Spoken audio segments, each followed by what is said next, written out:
এই ভিকটিমের মাকে সুদের বিনিময়ে 50,000 টাকা ধার দেয়। তো সেই ধারের টাকা আদায় করার জন্য মাঝে মাঝে তাদের বাসায় যেত। ঘটনার দিনও তেমনি এই টাকা আদায়ের সূত্র ধরেই তিনি ওই বাসায় গিয়েছিলেন রাতের বেলা, এবং এইটা শাহপরান জানতো যে ওই দিন সে যাবে। সে প্রেক্ষিতে শাহপরান তার লোকজন সেট করে দেয়, যেরকম এই টাইমে যাবে, তোমরা যদি তাকে ধরতে চাও ধরতে পারো। এবং সে তার সেই প্ল্যান অনুযায়ী, পরিকল্পনা অনুযায়ী ওই দিন রাতে যখন ফজর আলী তার ওই ঘরের ভিতরে ভিকটিমের ঘরে প্রবেশ করে, তার কিছুক্ষণ পরেই এই শাহপরানের লোকজন ভিকটিমের ঘরে প্রবেশ করে এবং তাকে বিবস্ত্র করে ভিডিও ধারণ করে সেটা পরবর্তীতে সোশ্যাল মিডিয়ায় ছড়িয়ে দেয়। পরবর্তীতে আমরা এটা জানতে পারি, জানার পরে আমাদের একটা চৌকস অভিযানিক দল গতকাল এই শাহপরানের যে রহস্যটা সেটা আমরা জানার পর তাকে আমরা গতকাল কুমিল্লা থেকেই অ্যারেস্ট করা হয়।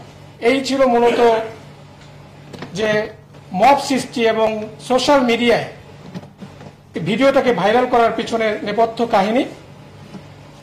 মূলত দুই ভাইয়ের দ্বন্দ্বকে কেন্দ্র করেই এই ঘটনাটা ঘটানো হয়েছে এবং এই মহিলাকে এই দুই ভাই দীর্ঘদিন যাবৎ উত্তপ্ত করে আসছিল।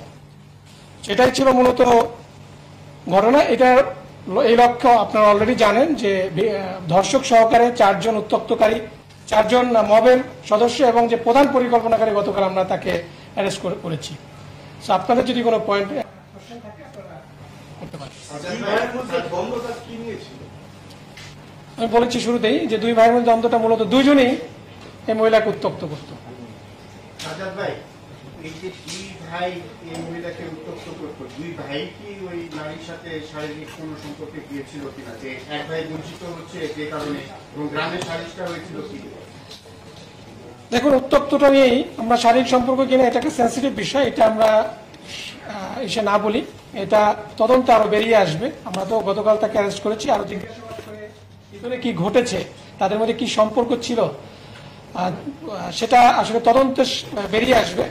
সো আমরা শুধু এতটুকু এখন পর্যন্ত যেটা পেয়েছি যে মহিলাকে, এবং আপনারা বিভিন্ন সোশ্যাল মিডিয়ায় তার ইন্টারভিউ দেখেছেন, বিভিন্ন টিভি চ্যানেলে এটার ইন্টারভিউ নিয়েছে, তার সেখানে সে বলেছে তাকে দীর্ঘদিন যাবৎ উত্তপ্ত করে আসছিল।